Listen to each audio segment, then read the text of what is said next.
آج ہم انشاءاللہ پڑھیں گے پارہ نمبر 15 سورہ بنی اسرائیل اور آیت نمبر 61 سے۔ اعوذ باللہ من الشیطان الرجیم، بسم اللہ الرحمن الرحیم۔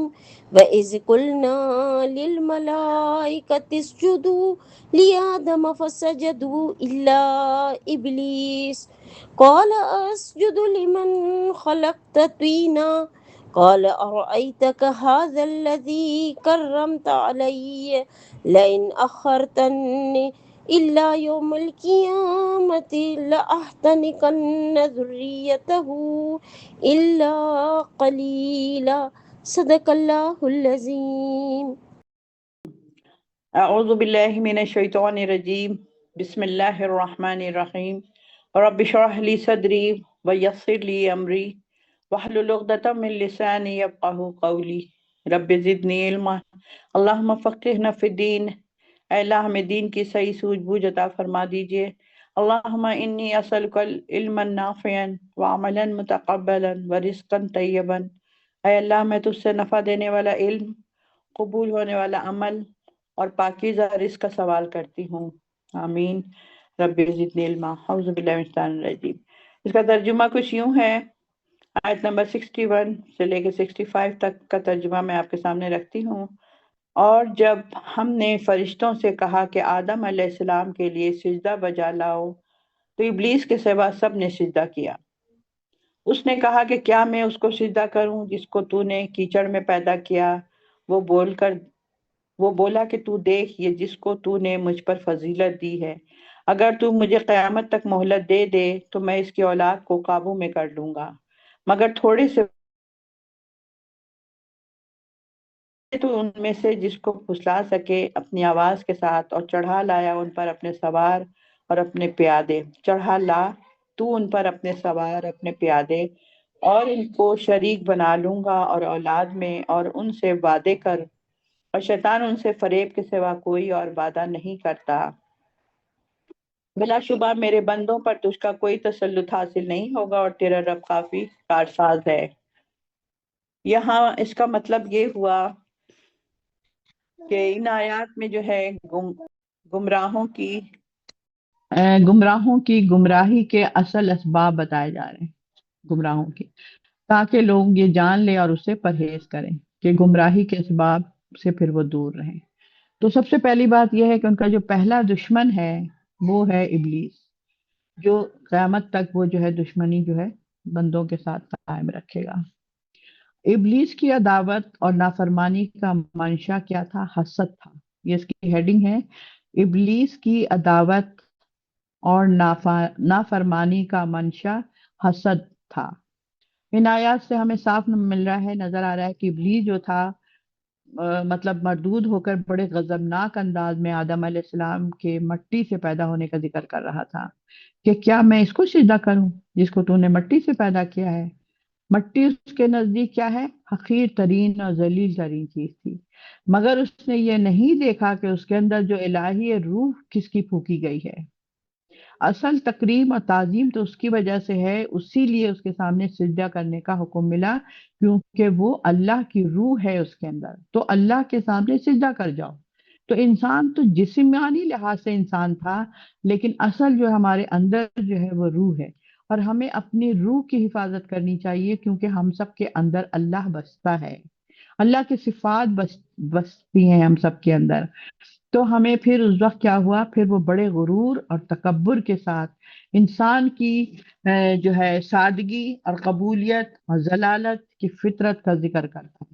یعنی وہ اس کو تو برا لگا کہ مجھے اس سامنے سجدہ کرنا پڑا، تو اس نے بندوں کو، انسانوں کو کیا کہا، اور وہ خود کیا کرنے لگ گیا؟ تکبر، غرور۔ کس وجہ سے؟ اس لیے کہ آپ نے اس کو مٹی سے پیدا کیا، مٹی ایک حقیر چیز کو سمجھ رہا ہے، لیکن اس کے ساتھ ساتھ اب یہ نہیں دیکھا اس نے کہ اس کے اندر روح کس کی آئی ہوئی ہے۔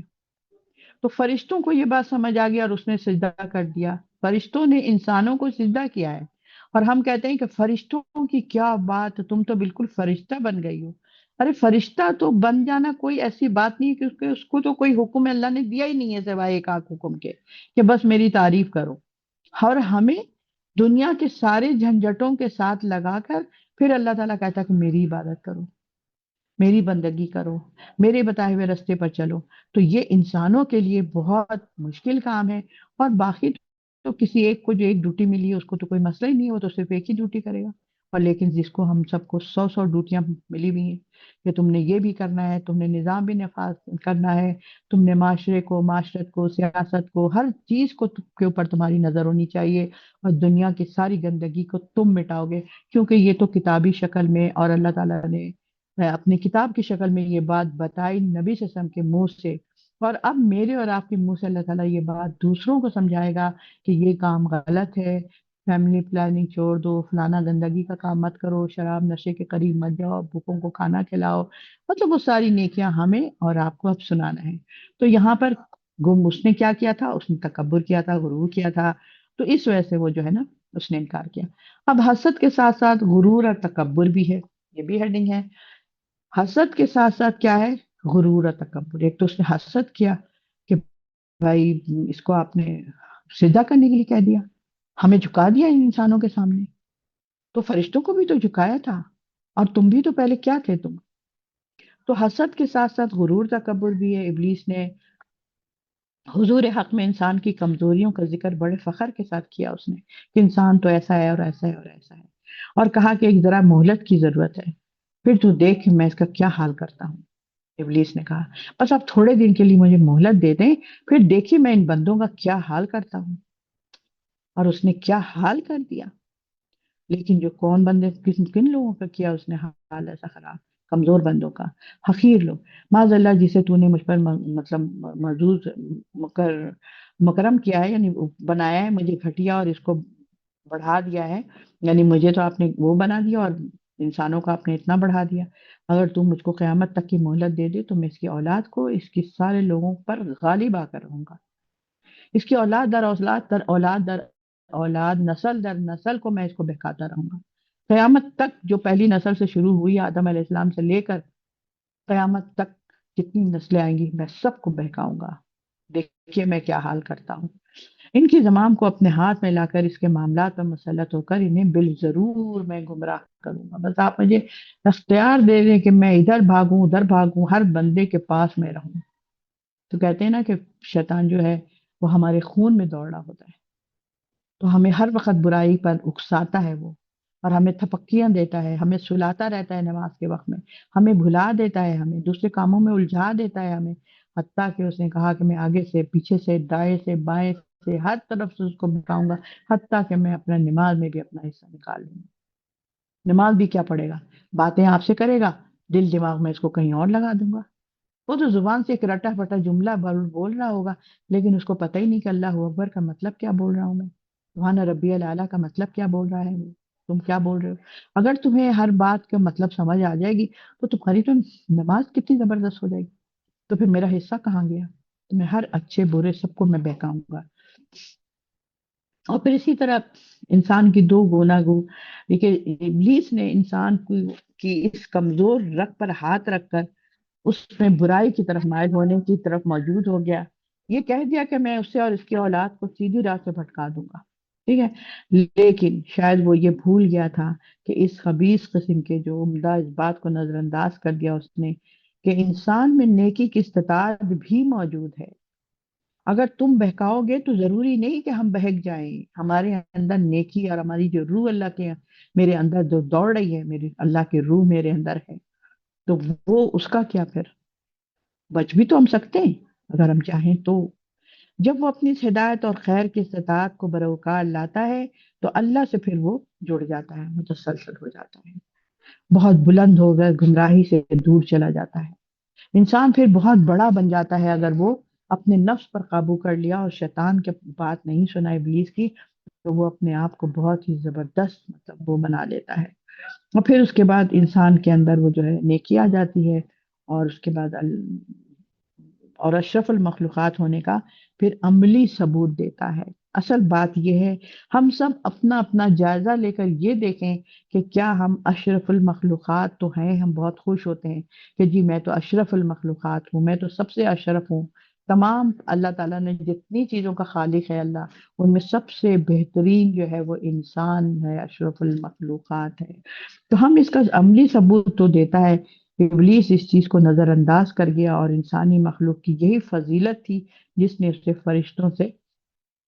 فرشتوں پر رفعت بخشی. فرشتوں میں صرف ایک روحی قابلیت ہے کہ وہ نیکی ہی کر سکتے. فرشتے کیا کرتے ہیں؟ صرف نیکی کر سکتے. وہ برائی ان کا پتہ ہی نہیں کہ برائی ہے کیا، برائی کو کرنا کیسے ہے. ان کو تو یہ بھی نہیں پتا کہ اسے آسمان کہتے ہیں، جسے زمین کہتے ہیں، جسے بڑی پہاڑ کہتے ہیں، جسے دریا کہتے ہیں، اسے انسان کہتے ہیں. ان کو تو یہ بھی نہیں پتا. وہ صرف جو ہے اللہ کی حمد و ثنا بیان کرتے رہتے ہیں. شیطان اور سرکش جنوں میں سے ایک روحی قابلیت ہے کہ وہ صرف بدی کی طرف مائل ہوتے ہیں. شیطان جو ہوتے ہیں اور سرکش جو ہوتے ہیں جن، جو کچھ جن ہوتے ہیں جو مسلمان ہوتے ہیں، مسلم ہوتے ہیں، اور کچھ جن جو ہوتے ہیں وہ کافر ہوتے ہیں. تو جو جن نیک ہوتے ہیں وہ پھر اس طرح کا نہیں ہوتے، لیکن جو جن جو کافر ہوتے ہیں وہ بھی ان کے ساتھ ملے ہوئے ہوتے ہیں اور وہ صرف بدی کی طرف مائل کرتے ہیں. مگر انسان میں وہ گناگو قابلیت موجود ہے کہ انسان کو اختیار اور ارادے کی قابلیت اللہ تعالیٰ نے دی ہے. ہم لوگوں کو ہمارے اندر کیا خاص بات ہے؟ کیونکہ ہمیں ایک تو ہمارے جسم کے اندر اللہ نے روح پھونکی ہے. ہماری جو روح ہے وہ اللہ کی طرف سے ہے. ہماری روح نکلے گی تو ہم دنیا سے ختم ہو جائیں گے. جسم بھلے پڑا رہے گا، زمین پہ پڑا ہوا ہوگا. جب پڑا ہوا ہوگا 4 دن 6 دن 8 دن 10 دن 20 دن کے بعد وہ جسم بھی گلنا سڑنا شروع ہو جائے گا اور وہ بالکل ختم ہو کر کوئی ریزہ ریزہ ہو جائے گا. اس کو کوئی دیکھنا بھی نہیں پسند کرے گا اور اس کو کہے گا کہ بھائی یہ کیا بلا، کیا مصیبت ہے، کیا بدبودار چیز ہمارے گھر میں پڑی ہے، ہٹاؤ اس کو یہاں سے. تو اللہ تعالیٰ کو پتا تھا کہ جب اس کے اندر سے میں روح اپنی نکال لوں گا پھر اس کے جسم کی کوئی حیثیت ہی نہیں، کوئی حیثیت نہیں ہے. اس کو آپ ڈنڈے سے ماریں، اس کو آپ جیسے مرضی آئے کریں، لیکن اس کی کوئی حیثیت نہیں ہے. تو حیثیت کس چیز کی ہے ہمارے اندر؟ جو اللہ تعالیٰ نے ہمارے اندر روح کو کیا سخت وہ ہے. تو اس میں ہمیں کیا، انسان کو اختیار اور ارادے کی قابلیت اللہ نے ہمیں بخشی ہے. ارادہ قابل، تم اس چیز کے ارادے اور اختیار میں نے تمہیں دے دیا. اور یہی وہ ایمانت ہے جس کو تم دیگر سب مخلوقات سے تمہیں ممتاز ہو کر تم نے انسانوں نے اٹھا لیا. وہ ایمانت اٹھا لیا. الستو بے ربکم، آپ ہی ہمارے رب ہیں. یہ بہت بڑی بات ہے. جب ہم نے اس کا اقرار کر لیا کہ اب آپ ہی ہمارے رب ہیں تو پھر ہم نے آپ ہی کی ساری بات کو ماننا ہی پڑے گا، کیونکہ ہم نے الستو بے ربکم کہا ہے اللہ کے اربا میں جا کر کہ آپ ہی ہمارے رب ہیں. اچھا، اللہ تعالیٰ نے شیطان کی رسی دراز کر دی ہے. یہ اس کی ہیڈنگ ہے کہ اللہ تعالیٰ نے کیا کیا ہے، اللہ کی رسی کو دراز کر دی ہے. ابلیس پر یہ تھا کہ اللہ تعالیٰ کی مشیت یہ ہوئی کہ اس کی رسی دراز کر دیا اللہ نے، اور اس کی ڈور جو ہے ڈھیلی چھوڑ دیا تاکہ وہ جو کچھ کرنا چاہتا ہے کرے. چنانچہ ابلیس کی مہلت کے مطالبے پر اس نے فرمایا، یعنی اللہ رب العالمین نے فرمایا کہ جاؤ، میں نے تیری رسی دراز کر دی. بس ان میں سے جو کوئی تیرے پیچھے چلے گا تو تم سب کو پوری جزا جو ہوگی وہ جہنم ہوگی. یعنی تجھ کو بھی اور تمہارے ساتھ جو لوگ چلے تھے ان کو بھی، تجھ سمیت جو ہے بندوس کو، اور تجھ سمیت میں ان کو جو بہکے ہوئے لوگ تھے ان کو میں جہنم وصال کر دوں گا. آیت نمبر 63 میں اللہ تعالیٰ فرما رہے ہیں کہ ٹھیک ہے، میں تمہاری رسی دراز کر رہا ہوں اور جو بھی کوئی تمہارے پیچھے چلے گا تم سب کو پوری جزا جہنم میں ملے گی. جزا یا سزا، تو تم نے جزا، انعام ہوتا ہے جزا، اور سزا جو ہوتی ہے وہ سزا ہوتی ہے. یعنی کہ تمہارا وہی تمہارے لیے جہنمی تمہاری اس کا وہ ہے، جزا اور سزا میں سے ہے. یعنی جا جا کر اپنا کام کر لے، اپنا زور لگا دے. یعنی جاؤ، جا کر اپنا کام کرو، اللہ نے ابلیس کو کہا، اور اپنا زور لگاؤ. تجھ کو اجازت ہے کہ انسانوں کو اغوا کرو. تم جا کر اغوا جب ہم کر لیتا ہے انسان کو، کوئی انسان یا کوئی، تو پھر اس کو اپنے قابو میں کر لیتا ہے نا. جیسے اب ایک شیر ہے جنگل میں جا رہا ہوتا ہے تو وہ کسی ہرن کو یا کسی جنگلی جانور کو کھانے کے لیے اس کو پکڑ لیتا ہے، اس کو پکڑ کر اغوا کر لیتا ہے. اب اغوا کرنے کے بعد اس کی تکیا بوٹی کر دیتا ہے. اب وہ اس کے چنگل میں آ جاتا ہے، وہ اس کے اس میں پھنس جاتا ہے. تو اسی طرح اللہ تعالیٰ کہہ رہا ہے کہ تجھ کو بھی اجازت ہے کہ انسانوں کو جاؤ جا کر کے اغوا کر لو. یہ مطلب اس کی تفصیل میں بات ہے کہ جاؤ انسانوں کو جا کے اغوا کر لو. تو ہم کیا اس کے اغوا ہو جائیں؟ ہم اس کے بس میں چلے جائیں؟ جب ہم اغوا ہو جائیں گے، جیسے کہ کافر ہیں سارے کے سارے اور منافق ہیں، یہ لوگ سب اغوا ہوئے ہوئے ہیں، اب ابلیس کے چنگل میں آگے پھنس گئے ہیں آ کر. اور وہ جدھر اس کو چلاتا ہے وہ ادھر ہی چل پڑتے ہیں۔ ان کو ہم نے عقل اور ارادے کی قوت دی ہے، جسے اگر وہ کام میں لائیں گے تو تجھ سے بچ سکیں گے۔ ہم کیسے بچ سکتے ہیں ابلیس سے؟ ہم اپنے عقل سے، اپنے ارادے سے بچ سکتے ہیں۔ عقل تو ہے نا، ہمیں پتہ تو ہے کہ ہمیں غلط کام کر رہے ہیں، اور ہمیں پتہ، اگر فرض کرو ایک بندہ ہے کوئی نماز پڑھتا ہی نہیں، پڑھتا ہی نہیں، پڑھتا ہی نہیں، پڑھتا ہی نہیں، لیکن اس کو پتا ہے کہ نماز نہیں پڑھنے سے گناہ ملتا ہے، یا ہر جگہ پر قرآن میں لکھا ہے کہ نماز پڑھو، نماز پڑھو، پھر بھی نہیں پڑھتا ہے، تو پھر وہ کیا کر رہا ہے؟ تو اللہ تعالیٰ، کیا تم کو عقل نہیں دیا اللہ نے؟ شعور نہیں دیا؟ سمجھ نہیں دی تمہیں کہ جب تم اللہ کی نافرمانی کرو گے تو کیا اللہ تعالیٰ تمہیں جنت دے گا؟ کیا اللہ تعالیٰ تمہیں وہ کرے گا؟ میں نے کسی سے ایک بات کری، ایک نوجوان لڑکے سے، میں نے کہا کہ بھائی نماز پڑھا کرو اور یہ کرو، دیکھو اگر اللہ کے پکڑ میں آ گئے نا تب تو بڑا مشکل ہوگا۔ تو ہنسنے لگا، کہنے لگا نہیں اللہ تو غفور الرحیم ہے، نہیں نہیں اللہ تو معاف کر دے گا۔ میں نے کہا واہ، یہ تو آپ نے بہت زبردست بات کری، اللہ معاف کرے گا۔ پھر ہمیں کیا ضرورت ہے ہم جائیں وضو کریں سردی میں اور ہم نماز پڑھیں اور آپ اپنا ٹھاٹ سے سوتے رہیں؟ آپ کے لیے بھی جنت الفردوس ہے تو میرے لیے بھی جنت الفردوس۔ اب تو وہ چپ ہو گیا بالکل، پہلے کہتا تھا کہ میں مانتا ہی نہیں ہوں کہ اللہ تعالیٰ معاف نہیں کرے گا۔ میں نے کہا اچھا اب آپ بتا دیجیے، لا یستوی اصحاب النار و اصحاب الجنہ، اصحاب الجنہ کیا جنت میں جانے والے، کیا جنت میں جانے والے اور جہنم میں جانے والے دونوں برابر ہو سکتے ہیں؟ جنت والے تو جنت والا کام کریں گے نا، اور جہنم والے والا کام کریں گے۔ ایک نماز پڑھتا ہے، جھوٹ نہیں بولتا ہے، سچائی کو سامنے رکھتا ہے، اپنا ہر وہ کام کرتا ہے جو اللہ تعالیٰ نے فرمایا ہے، اس میں پوری حد تک امکان بچنے کی کوشش کرتا ہے۔ اور ایک جو ہے، نہ اس کو قرآن کا پتہ ہے، نہ اس کو اللہ کے احکامات کا پتہ ہے، کہاں پر رکنا ہے، کہاں پر کرنا ہے، کیا لین دین کرنا ہے، کون سا نظام نافذ کرنا ہے، کیا نیکی کا کام کرنا ہے، وہ الٹ ٹپ چلا جا رہا ہے، چلا جا رہا ہے۔ تو کیا دونوں برابر ہے؟ اللہ تعالیٰ مثالیں دیتا ہے کہ جو آسمان، جو اوپر دیکھتا ہوا چل چل رہا ہے اور جو نیچے دیکھتا ہوا چل رہا ہے، کیا دونوں برابر ہو سکتے ہیں؟ آپ اوپر دیکھتے ہوئے چلیے، سامنے گٹر کا ڈھکن کھلا ہوا، آپ گر گئے اس کے اندر، تو آپ نے اوپر دیکھتے ہوئے جا رہے تھے نا، اگر آپ نیچے دیکھتے ہوئے جاتے تو آپ کو پتا چلتا ہے یہاں پر پتھر ہے، یہاں پر کنکر ہے، یہاں پر کانٹے ہیں، یہاں پر شیشہ ہے، یہاں پر گٹر کا ڈھکن کھلا ہے، یہاں پر کوئی اور بات ہے، تو آپ کو نظر آ رہا ہوتا نا، لیکن آپ تو دیکھ ہی نہیں رہے تھے۔ آپ کیا گاڑی چلا رہے ہو تو کیا آپ آگ بند کر کے گاڑی چلائیں گے؟ چلا سکتے ہیں 5 منٹ بھی آپ آگ بند کر کے گاڑی چلا سکتے ہیں، 3 منٹ بھی آپ گاڑی بند کر کے چلا سکتے ہیں؟ سب گاڑیاں چل رہی ہیں آگے پیچھے اور آپ آگ بند کر کے گاڑی چلائیں؟ مطلب میں چھوٹی چھوٹی اس طرح کی مثالیں اس لیے دے رہی ہوں، یہ سب ہماری زندگی میں نظر آتی ہے چیزیں، ان مثالوں سے سمجھنے میں زیادہ آسانی ہو جاتی ہے، کیونکہ اللہ تعالیٰ بھی مثالوں کے ذریعے سے قرآن کے اندر سمجھاتے ہیں ہر چیز میں، ہر بات میں۔ تو یہاں پر کیا چیزیں ہیں؟ تو انسانوں کو جو ہے نا وہ پھر اس کو اللہ نے عقل تو دی ہے نا، ارادہ تو دیا ہے، اس پر چلو، جس سے اگر وہ کام میں لائے تو تجھ سے پھر بچ سکیں گے۔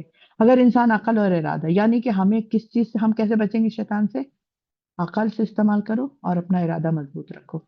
اگر تم نے نیکی کا کام کرنا ہے، تامرون بالمعروف کا کام کرنا ہے، تم نے بہت زیادہ کام کرنا ہے، دین کا کام کرنا ہے، تو تم ارادہ تو پہلے کرو، اس کے بعد اللہ تعالیٰ تمہارے لیے آسانی کرے گا۔ لیکن ہم کیا کرتے ہیں؟ ہم ارادہ بھی نہیں کرتے ہیں، ٹھیک ہے؟ اور بہت سارے لوگ، قرآن کی آیت کی کتنی اچھی یہاں پر کلاس ہو رہی ہے، لیکن آج آپ دیکھیں کہ ہماری حاضری کا اندازہ کریں آپ ذرا، ہم تو، میرا تو دل چاہتا ہے کہ میں روک لوں تھوڑا سا اس کی ریکارڈنگ ساری، کچھ دنوں تک بھیجوں ہی نہیں کسی کو، دیکھوں کسی کے اندر بے چینی ہو رہی ہے یا نہیں ہو رہی، جس کو کہتے ہیں نا کہ صاف ستھری راستہ ہمیں نظر آ رہا ہے کہ راستہ عقل اور ارادے سے کون چل رہا ہے اور بے عقل اور بے ارادہ کون چل رہا ہے۔ سوچتا ہی نہیں، ارادہ ہی نہیں کرتا ہے کہ میں نے اب کچھ قرآن پڑھنا ہے، کچھ قرآن کے ساتھ جوڑ تو لوں اپنے آپ کو۔ 30 سپارے اللہ تعالیٰ نے ہمیں کیوں بھیجے ہیں؟ اتنی ساری باتیں اس میں کیا لکھی ہوئی ہیں؟ تو یہاں پر وہ نہیں، لیکن اگر وہ تیرے پیچھے چلنا چاہیں گے تو ایسا کر سکتے ہیں، اور اگر وہ تجھ سے اعتراض کرنا چاہتے ہیں تو تیری بات نہیں مانیں گے۔ اب یہ بندے کے اندر ڈپینڈ کرتا ہے، ہم یہ نہیں کہیں گے کہ اللہ نے مجھے ایسے کروا دیا، اللہ نے مجھے شیطان کا ساتھی بنا دیا، نہیں، اللہ نے آپ کے لیے راستہ کھول دیا تھا، اللہ نے بتا دیا تھا کہ اگر ایسا نہیں کرو گے تو ایسا ہوگا، اور ایسا کرو گے تو ایسا ہوگا۔ لوگوں کا اندازہ ہی نہیں ہوتا ہے، لوگ جو ہے غلط قسم کی جاب کرتے ہیں، اور کہاں سے مال کمایا پتہ ہی نہیں، کہاں سے کمایا ہم نے کبھی سوچا ہی نہیں کہ میں جو مال کما رہا ہوں یہ تو بالکل غلط طریقے سے آ رہا ہے، ناجائز طریقے سے آ رہا ہے، ہم نے تو کبھی سوچا ہی نہیں۔ تو کیوں تم کو ارادہ، تم کو نہیں سمجھ آتی؟ باقی دنیا کے کاموں میں لڑنے جھگڑنے میں، باقی چیزوں میں تو تمہارا بہت دماغ چلتا ہے، یہ عقل چلتی ہے، لیکن یہاں پر آ کے تم اپنی عقل کی، تمہاری مت ماری جاتی ہے۔ جبکہ اللہ تعالیٰ کیا فرماتے ہیں، مطلب کیا ہے کہ ہم نے تم کو عقل دیا ہے، ہم نے ارادے کی قوت دی ہے تم کو، میں نے تمہارے اوپر چھوڑ دیا کہ تم فیصلہ کرو، لیکن میں نے تمہیں راستہ بتا دیا تھا پہلے۔ میں کسی کو سزا دیتا ہی نہیں جب تک میں اس کے پاس رسول یا کوئی خلیفہ یا کوئی نائب یا کوئی نبی نہ بھیج دوں، ایسا میں ہو ہی نہیں سکتا ہے۔ اور اس کے بعد ہر انسان آتا ہے، ایک دوسرے کو سمجھاتا ہے، اب مانتے ہو تو مانو، نہیں مانتے ہو تو پھر۔ تو یہ بات ہے یہاں پر، میں تیرا اتباع کروں گا، رحمان کی آواز سے منہ پھیر کے شیطان کا تابع ہو جائے گا اور کائناتی اور شرعی دلائل کی اغراض کرے گا تو جہنم کی تمہاری جزا ہے۔ تم کو کیا ملے گا انعام میں؟ تمہیں کیا ملے گا؟ جہنم ملے گا یہ تمہارے کو، تیری بھی اور تیرے پیچھے چلنے والوں کی بھی، اور وہ پوری جزا ہے۔ تجھے بھی ملے گا ابلیس، تجھے بھی ملے گا، اور تیرے پیچھے جو لوگ چلیں گے ان کو بھی ملے گا، تجھ سمیت دونوں کو میں جہنم کی آگ میں پھینکوں گا۔ میں سمجھتی ہوں کہ ہم نے کلمہ پڑھ لیا، اب تو میرا پکا ہی پکا ہے مسلمان، ہم تو جنت میں ہی جائیں گے۔ میں یہ کبھی انکار نہیں کرتی ہوں کہ جنت میں ہم نہیں جائیں گے کلمہ پڑھنے والے، رائی کے دانے کے برابر بھی جس نے کلمہ پڑھے گا وہ جنت میں ضرور جائے گا، لیکن اپنی سزا کاٹنے کے بعد جائے گا۔ اصل بات یہ، ان پر پوری قوت سے حملہ آور ہو جانا، یہ ہیڈنگ ہے، ان پر پوری قوت سے حملہ آور ہو جانا۔ آیت نمبر 64 میں اللہ رب العالمین فرماتے ہیں، اور تو ان میں سے جس جس کو کر سکے، یعنی پھسلا سکتا ہے پھسلا لے، الگ کر لے، اور اپنی آواز کے ساتھ ان پر اپنے سوار اور پیدل چڑھا دے، پیادہ چڑھا دے، اور مالوں میں بھی اور اولاد میں بھی تو شریک بن جا، اور ان سے جھوٹے وعدے کر، شیطان ان سے جو وعدہ کرتا ہے وہ دھوکے کے سوا کچھ نہیں ہے۔ اللہ تعالیٰ نے صاف کہہ دیا، شیطان تم سے جو بھی وعدہ کرتا ہے نا، تم ایسے بن جاؤ، ایسے ہو جاؤ، ویسے کر لو، یہ مت کرو، وہ مت کرو، تو اللہ تعالیٰ کیا کہہ رہا ہے؟ وہ دھوکے کے سوا کچھ نہیں ہے، وہ شیطان تم کو دھوکا دے رہا ہے۔ تو یہاں پر کیا ہے، اس کے تفصیل میں یہ ہے، ایک مارکے کی تصویر ہے، ایک مارکا، یعنی ایک جنگ جیسے جاری ہے، ایک مارکا جاری ہے۔ شیطان اپنے تمام ساتھی اسلحہ اور مکر و فریب لے کر انسان پر حملہ آور ہوتا ہے۔ وہ کیا لے کر آتا ہے؟ شیطان کیا لے کر آتا ہے؟ اس کے اپنے تمام ساتھیوں کو بھی اس کے ساتھ جوڑتا ہے، اپنے دوستوں کو بھی، اپنے ساتھیوں کو بھی۔ اور اسلحہ کیا ہوتا ہے ان کا؟ مکر و فریب لے کر انسان پر حملہ آور ہوتا ہے۔ وہ جو اس کے جو اسلحہ لے کر آتا ہے، کیا مکر و فریب، دھوکہ بازی دینا، ہمیں جھوٹ موٹ کا وہ کرنا کہ اتنا مزہ آئے گا، یہ ہوگا، تم سب سے خوبصورت لگو گی، تم اتنی پیاری لگو گی، تم ایسے کپڑے پہن لو، تم ایسے چلو، تم ایسے کرو، چھوڑو پردہ وردہ، کیا بے وقوف لگو گی، جاہل لگو گی، تمہیں تو کوئی دیکھے گا ہی نہیں، تم کو تو اللہ نے اتنا حسن دیا ہے۔ یہ سب کیا چیزیں ہیں؟ یہ انسان کو حملہ آور ہو گئے، گمراہی اور گھیرنے کے تمام اسباب اس نے جمع کر رکھے ہیں۔ جو شیطان کی چالیں ہیں نا، اللہ اس کی چالوں سے ہم سب کو بچائے، مسلمانوں کو۔ گمراہی اور گھیرنے کے تمام اسباب اس نے جمع کر کے رکھے ہوئے، کہ ادھر سے نہیں تو ادھر سے گھیروں گا، ادھر سے نہیں تو ادھر سے روکوں گا ان کو، یہاں سے نکلنے ہی نہیں دوں گا اس کو اپنے پاس سے۔ وہ دلوں پر بھی کرتا ہے اپنا راج، اور شعور پر بھی کرتا ہے، اور اپنے عقلوں پر بھی غلبہ پانے کی پوری کوشش کرتا ہے۔ ہمارے شعور پر، ہمارے دلوں پر، ہماری عقلوں پر وہ حملہ کرتا رہتا ہے۔ ہم کہتے ہیں نا، کیا ہو گیا تھا بھائی؟ پتہ نہیں کیا ہو گیا تھا، عقل ہی میری مت ماری گئی تھی، پتہ نہیں مجھے کچھ سمجھ ہی نہیں آیا، میں نے ایسے کیسے کر لیا یہ کام۔ تو کیا ہوتا ہے اس وقت؟ عقل ہماری ماری جاتی ہے، اور وہ ساری چیزوں پر، ہمارے شعور پر، ہمارے دلوں پر راج کرتا ہے وہ پھر۔ یہ ایک پرذوق پرشور اور مارکا ہے، بہت زوردار مارکا ہے، جس میں آواز، سواروں اور پیدل بہادروں سے کام لیا جا رہا ہے، جس طرح کے میدان جنگ میں ہوتا ہے۔ یعنی کہ جس میدان جنگ میں ہر طریقے سے لوگ آتے ہیں نا، کوئی سواری بھی ہوتے ہیں، کوئی پیدل والے بھی ہوتے ہیں، کوئی تیر چلا رہے ہوتے ہیں، کوئی کچھ اور چلا رہے ہوتے ہیں، ہر طریقے سے آ کے دشمن کو نیچا کرنا ہوتا ہے۔ اسی طرح شیطان ہر طریقے سے ہمیں گھیرتا ہے، اور وہ اپنا ساتھی بناتا ہے، اور اللہ کا دشمن بنا دیتا ہے، کہ چھوڑو، اللہ کون ہے؟ اللہ کوئی بھی نہیں ہے، اللہ کی بات مت مانو، کوئی ضرورت نہیں ماننے کی۔ بس میں تمہیں کہہ رہا ہوں نا، تم غریب ہو جاؤ گے اگر تم اللہ کی راہ میں دینا شروع کر دو گے، تو تم تو تھوڑے دن میں بالکل مفلس ہو جاؤ گے۔ کیا بات کر رہے ہو؟ اور اللہ تعالیٰ کیا کہتا ہے؟ تم جتنا دو گے میں اس سے کئی گنا بڑھا کر تم کو واپس دوں گا، واپس تم کو میں بڑھا چڑھا کر واپس کروں گا۔ اللہ رب العالمین کیا کہتا ہے، اور ہمارے پاس شیطان کیا کہتا ہے، تاکہ وہ بعض دفعہ شیطان بعض دفعہ دشمن کو پیار بھری باتوں سے بہلا لیتا ہے تاکہ وہ جال میں پھنس جائے، گھات لگا کر بیٹھا ہوا ہے، دعوے کیے جاتا ہے، قوت اور روب سب اپنے وسائل استعمال کرتا ہے، اور اس کے بعد پھر مال اور اولاد میں شیطان کی شرکت، یہ اس کی ہیڈنگ ہے، مال اولاد میں شیطان کی شراکت. کیا ہے بھائی؟ یہ شرکت جو ہے بت پرستانہ جہالت کے ہتھیاروں میں داخل ہوتا ہے. یہ کیسے ہم اس کے ساتھ شریک ہو جائیں گے؟ بت پرستانہ یعنی کسی اور کو الہ بنا لو، کہ جہالت کے اندھیرے ہتھیاروں میں داخل کرتا ہے. ہم کہتے ہیں نا، ہمارا وہ دور جہالت تھا جب ہمارے سر پہ دوپٹہ نہیں تھا، یا کسی کے گردن میں دوپٹہ تھا، یا کوئی ایسے ہی پھرتا رہتا تھا، یا بہت سارے رسم و رواج آبا و اجداد کے، یہ سب کیا تھا؟ ہمارا جہالت کے میں داخل تھے، جہالت کا ہتھیار ہمارے ساتھ ساتھ چل رہا ہوتا تھا. وہ شیطانی اغوے سے اپنے اموال میں شیطان کا، غیر اللہ کا، نام نہاد خداؤں کا حصہ لگاتے تھے. اور اپنی اولاد کو شیطان کی نظر کرتے تھے، یہ اس کے بندے ٹھہراتے تھے. جس طرح ہمارے ہاں کے جاہل سر پر اس طرح سے چوٹی وغیرہ جیسے رکھتے ہیں، ہاتھ اور پاؤں میں کڑے پہنتے ہیں اور بچوں کو غیر اللہ کے مالک بنا دیتے ہیں. اس طرح ہوتا ہے بہت ساری ایسی جگہ پر، قبروں پر بھی، اور جا کر مشرکین مکہ جیسے عجیب عجیب سی حرکتیں، شرکیہ اعمال بجا لاتے ہیں. بچوں کے نام بھی انہی طرح سے رکھتے ہیں جیسے کہ. تو یہ ساری چیزیں جو ہے شیطان کا، جو ہے ابلیس کا ہوتا ہے. تو سب سے چھوٹا وعدہ جس سے ابلیس انسان کو برائی پر ابھارتا ہے وہ یہ ہے کہ گناہ کرے، اس کے بعد بخشا جائے گا. مطلب گناہ کر لو کوئی مسئلہ نہیں، پھر بخش دے گا اللہ تعالیٰ. کیوں بخشے گا؟ کیونکہ اللہ تعالیٰ غفور الرحیم ہے. کیا ہم لوگ ایسے نہیں بولتے؟ اللہ تعالیٰ غفور الرحیم ہے. اور یہ ایک ایسی سرحد ہے جس سے شیطان ان قلوب پر حملہ آور ہوتا ہے، ان کے دلوں پر حملہ کرتا ہے، جس پر وہ علل اعلان گناہ کے ارتکاب کی ترغیب کے ساتھ ساتھ حملہ نہیں کر سکتا. گناہ سے نفرت کرنے والے صوفی مزاج لوگ ہوتے ہیں، اس جال میں عموماً زیادہ تر پھنس جاتے ہیں کہ تم کیا اللہ اللہ اللہ ہو اللہ ہو اللہ ہو کرتے رہتے ہو، تم تو زبردست ہو، تم تو سارا دن اللہ کا پکارتے رہتے ہو. تو سارا دن پکارنے کے لیے تو اللہ ہو کے تو فرشتے ہیں نا، اللہ اکبر سبحان اللہ الحمدللہ پڑھ رہے ہیں پڑھ رہے ہیں پڑھ رہے ہیں.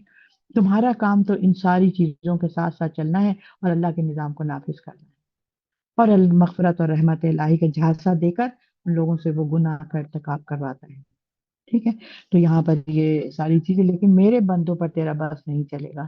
تو شیطان جن لوگوں کو اغوا کر لیتا ہے اس طرف جھک جاتے ہیں، مگر کئی لوگ ایسے بھی ہیں جو اس کے جھانسے میں آنے والے نہیں ہوتے.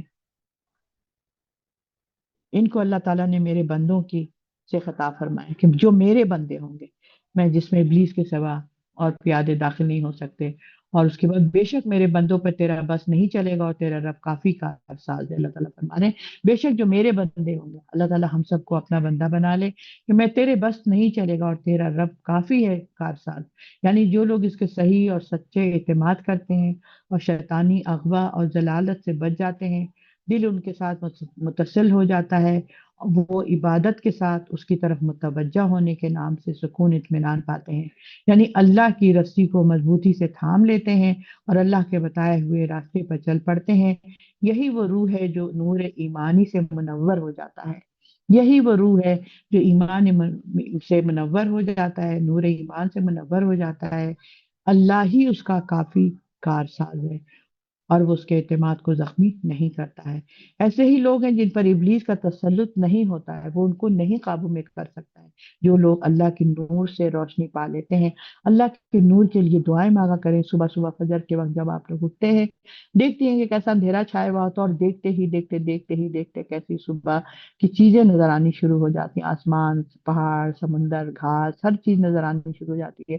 اس وقت کہیے کہ اللہ جس طرح آپ نے یہ نور کو پھیلا دیا اس پوری زمین پر، اللہ سارے مسلمانوں کے دلوں پر بھی نور کو اور گہرا کر دے، اور ہم سب کے گھروں میں یہ نور کی روشنی ڈال دے، جو ہدایت کی روشنی ہے، جو قرآن کی روشنی ہے، جو آپ کی کہی ہوئی بات کی روشنی ہے. اے اللہ ہم سب کے دلوں کو اپنے نور سے منور کر دے.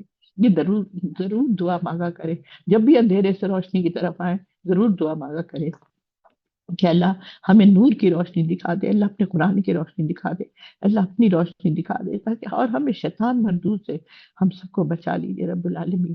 ربنا تقبل منا انك انت السميع العليم وتب علينا انك انت التواب الرحيم. وصلی اللہ تعالی علی خیر خلقہ محمد وآلہ وصحبہ اجمعین برحمتک یا ارحم الراحمین ربنا آتنا فی الدنیا حسنہ وفي الآخرة حسنة وقنا عذاب النار ربنا ظلمنا أنفسنا وإن لم تغفر لنا وترحمنا لنكونن من الخاسرين ربنا لا تؤاخذنا إن نسينا وأخطأنا ربنا ولا تحمل علينا ما لا طاقة لنا به واعف عنا واغفر لنا وارحمنا وأنت مولانا فانصرنا على القوم الكافرين ربنا تقبل منا سبحانك اللهم وبحمدك نشهد أن لا إله إلا الله أستغفر الله وأتوب إليه السلام عليكم ورحمة الله وبركاته